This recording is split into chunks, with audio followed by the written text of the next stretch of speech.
আপনি কি প্রতিদিন কিউআর কোড স্ক্যান করেন? তাহলে সাবধান, একটি ভুল স্ক্যানেই হ্যাক হতে পারে আপনার ফোন, ফেসবুক আইডি, এমনকি ব্যাংক অ্যাকাউন্টও। বর্তমানে সাইবার অপরাধীরা কিউআর কোড ব্যবহার করে নতুন ধরনের প্রতারণা করছে, যার নাম কুইশিং বা কিউআর ফিশিং। প্রতারকরা আসল কিউআর কোডের জায়গায় ভুয়া কোড বসিয়ে দেয়।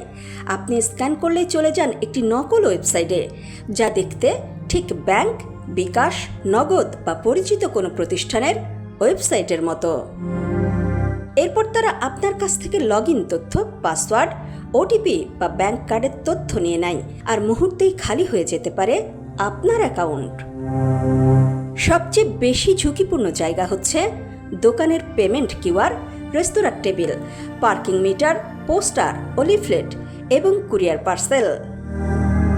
এসব থেকে নিরাপদ থাকার উপায়, কিউআর কোড স্ক্যান করার পর সঙ্গে সঙ্গে ক্লিক করবেন না। আগে স্ক্যান করুন, লিংক দেখুন, যাচাই করুন, তারপর খুলুন। যদি কোনো ওয়েবসাইটে পাসওয়ার্ড, ওটিপি বা ব্যাংক তথ্য চাই, সঙ্গে সঙ্গে পেজটি বন্ধ করুন এবং সবসময় ফোনের নিজস্ব ক্যামেরা দিয়ে কিউআর কোড স্ক্যান করার চেষ্টা করুন। ভিডিওটি শেয়ার করুন, যাতে আপনার পরিবার ও বন্ধুরাও এই নতুন প্রতারণা সম্পর্কে সচেতন হতে পারেন।